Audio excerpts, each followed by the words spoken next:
Bismillahirrahmanirrahim. Assalamualaikum warahmatullahi wabarakatuh. Salam sejahtera. Yang saya hormati dan saya kasihi Dr. Nan Zakiah. Saya kasihi dan saya hormati rakan-rakan seperjuangan tuan-tuan dan puan yang saya hormati dan dilindungi Allah Subhanahu wa taala.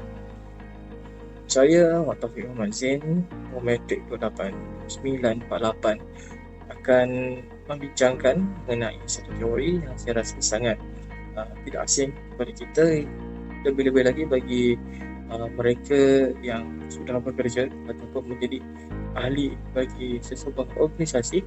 Teori yang kita akan bincangkan pada hari ini ialah teori komunikasi organisasi.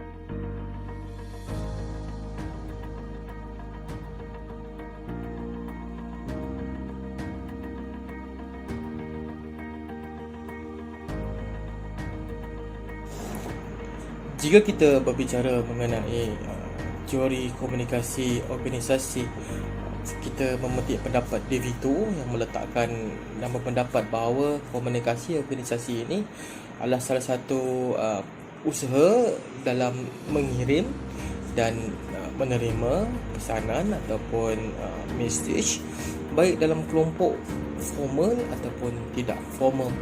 Dan kalau kita lihat Pace dan Fuels pula berpendapat bahawa komunikasi organisasi adalah satu perilaku yang terjadi dalam sebuah organisasi serta bagaimana orang ataupun anggota di dalamnya ikut terlibat dalam proses tersebut dan melakukan transaksi beberapa pertukaran ataupun bertukar-pertukar makna ataupun idea. Terdapat beberapa teori yang menyokong teori komunikasi organisasi ini. Antara teori yang adalah pertama ialah teori structural klasik, di mana teori ini juga dikenali sebagai teori mesin, di mana melihat bahawa organisasi ini bersikap kaku dan tidak mempunyai perasaan dan sebagainya. Manakala pada teori seterusnya yang diperkenalkan oleh Alton Meyer berpendapat bahawa teori ini berasaskan daripada ketidakpuasan ataupun tidak setuju dengan teori klasik ataupun teori mesin, di mana teori ini lebih meletakkan pada pentingnya psikologi serta sosial para pekerja ataupun ahli organisasi ini sebagai seorang individu dan kelompok kerja. Ketidakpuasan daripada segi bayaran gaji, insentif upah dan sebagainya perlu ditangani untuk membuatkan atau menjadikan organisasi yang dalamnya terdapat anggota ataupun kelompok kerja dapat bekerja dengan lebih baik dan berdaya maju. Seterusnya, jika kita lihat pada tahun 1957, di mana Biggs pula telah memperkenalkan teori fusi, di mana meletakkan bahawa individu dalam organisasi ini berbeza-beza minat, kecenderungan dan juga pemikirannya.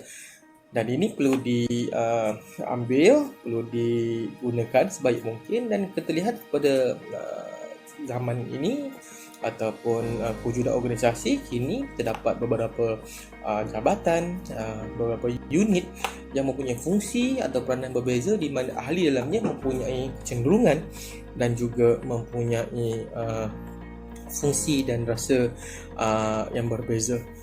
Dan seterusnya, jika kita lihat teori seterusnya lah ialah teori sistem sosial, di mana teori ini menyatakan bahawa hubungan antara manusia di dalam organisasi tersebut memungkinkan satu organisasi ini untuk dapat bertahan dengan lebih lama.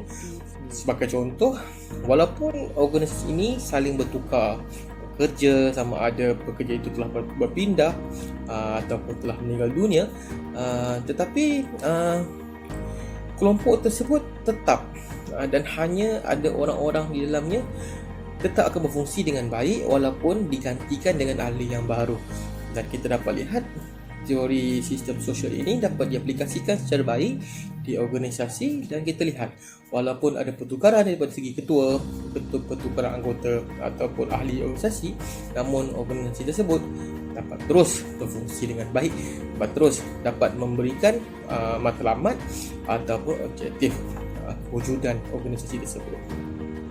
Dalam sebuah organisasi tentunya komunikasi dan juga arahan ataupun pesanan perlu disampaikan dengan jelas, semoga dan arahan itu ataupun mesej itu dapat dipahami dan dapat diikuti oleh ahli atau anggota dalam sebuah organisasi.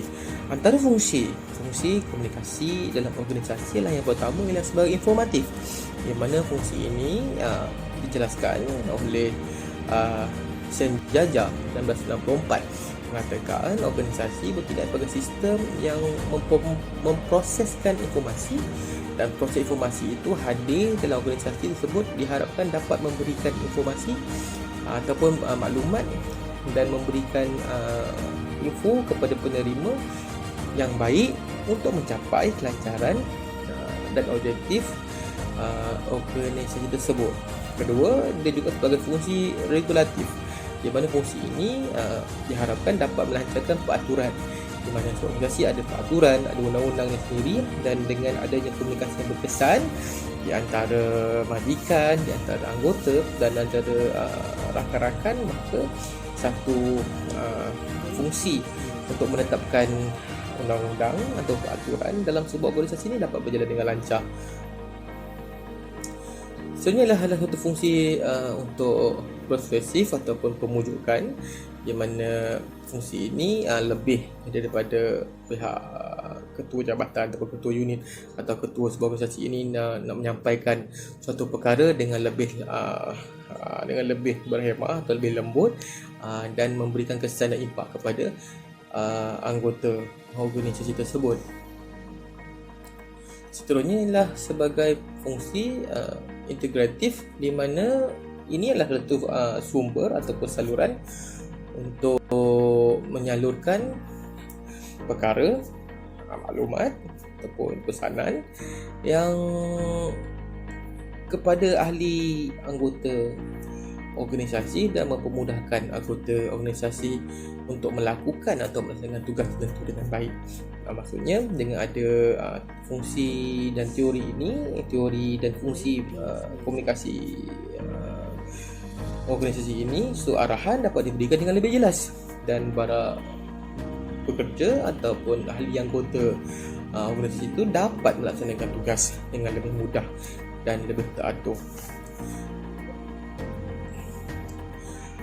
Jadinya bila kita lihat teori komunikasi ini dalam organisasi amat penting bagi membentuk satu jaringan ataupun satu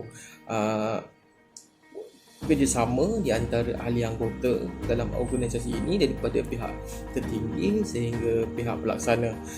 Sebagai contoh, jika di Jabatan Kerajaan terdapatnya bahagian ataupun unit di bawah sebuah agensi kerajaan, dan di mana setiap arahan diberikan daripada top to bottom ataupun daripada atas ke bawah, dan golongan pelaksana perlu melaksanakan dasar ataupun arahan yang diberikan oleh pihak atasan. Jadinya komunikasi yang baik di antara pihak atasan, penyelia dan juga golongan pelaksana di bawah ini perlu lebih jelas supaya setiap dasar dan juga arahan atau perkara yang perlu dilaksanakan dapat dilaksanakan dengan baik dan memberikan outcome yang terbaik kepada masyarakat atau golongan sasar yang dijajakan oleh kerajaan. Terima kasih diucapkan kepada tuan-tuan dan puan-puan yang sedia mendengar sedikit perbincangan dan bicara mengenai teori komunikasi organisasi. Terima kasih kepada Dr. Nan Zakiah kerana memberikan saya peluang untuk berkongsi dan berbicara mengenai teori ini, dan diharapkan dengan adanya sedikit input dan sedikit maklumat mengenai fungsi, manfaat dan juga teori-teori berkaitan dengan teori komunikasi organisasi ini dapat memberikan kita sedikit sebanyak penambahan ilmu dan dapat diaplikasikan apabila kita berada di organisasi kelak. Terima kasih. Assalamualaikum warahmatullahi wabarakatuh.